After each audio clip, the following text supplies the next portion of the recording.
Now the question is, if it is the case that you can't prove that God does not exist, then you shouldn't be a naturalist.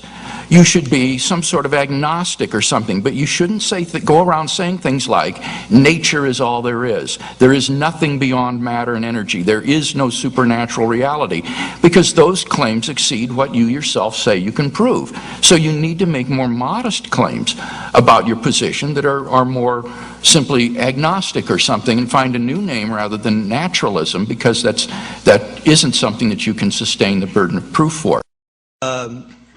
Nature exists.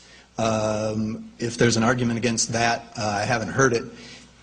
To argue that naturalism therefore is correct simply requires the additional view that none of the positive arguments for supernaturalism work.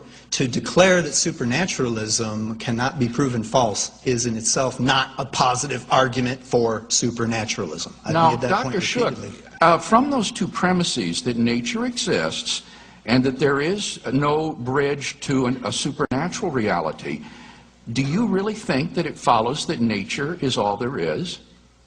That is the most reasonable conclusion remaining so far. By what logical rule of inference does that follow? It seems to me that from those two premises, all that follows is we don't know if there is something beyond nature. Let me try an analogy. Suppose,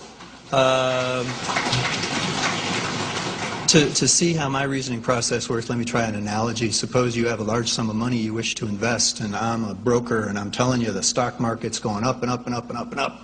And you say to me, well, now look, I'm pretty happy with my bank checking account. My money's really safe. Give me several positive good reasons for investing it in the stock market. And I proceed to give you one after another really weak, in your judgment, argument. And after you get past the third or fourth one, you stop me and you say, no, I'm not going to additionally try to put my money in the stock market. I don't want my money there. You haven't given me enough good reasons. Okay, now, the naturalist is somebody who retains look, this belief in nature. exactly illustrates my point. That person has not given you reasons to believe the stock market is going up. But that doesn't allow you anyway logically to conclude that therefore the stock market isn't going to go up or that it's going to go down. You simply have to withhold judgment. You see, it seems to me your reasoning here is logically invalid. No, it's not logically invalid. It's simply conservative. I'm very conservative with my money. Well, let's talk. Let me again try to explain very briefly without taking up your valuable time. Look, suppose your stockbroker said, well, why are you so hesitant to invest money in the stock market? After all, you can't prove that the stock market won't go up. Should you say, well, come a day, I'm getting rich. I can't prove the stock market isn't going up. I'm going to get rich. Come on, now, look, Dr. Shook. That's unwise Dr. Shook, please, let's be serious. The point is, the point is, I assure you, I'm serious about from the money. lack of evidence that the market will go up, it does not follow that therefore the market will not go up. I just but it agreed to doesn't follow that it's going to go down. I agree and with yet that point naturalism is the view that there is nothing beyond the physical world on your definition, and you admit you cannot prove that by reason, science, and experience. You're manipulating words. A naturalist is convinced that nature exists. Okay? So am I. You're asking the naturalist to additionally believe in the existence of the supernatural, and the naturalist is simply saying, give me some good enough positive arguments. That's not the definition of naturalism you give. Your definition of naturalism is that there's nothing beyond the physical world, that there's nothing in addition to matter and energy. There are no supernatural realities.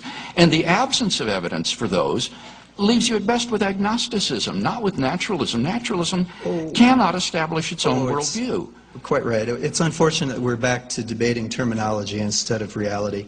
Look, this business of agnosticism is a bit odd. Suppose I were to say, the reason why I don't believe in the supernatural is because, I have not enough good reasons to believe in it. Now, does this make me an agnostic or an atheist? In a weird sort of way, I'm both. They're not necessarily mutually exclusive terms. An agnostic is somebody who cannot prove that supernaturalism is false. But again, that in and of itself is not a positive reason to go ahead and jump into the But camp. has anybody offered in tonight's debate the claim that because you can't show supernaturalism to be false, therefore you should believe in supernaturalism? Who has argued that tonight? Well, nobody.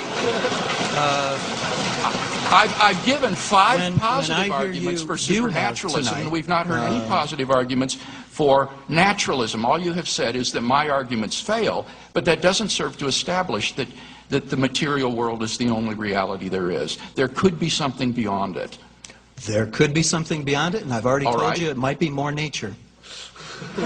For all you know or anybody knows, I don't need the supernatural. If it's more nature, it's not beyond it, right?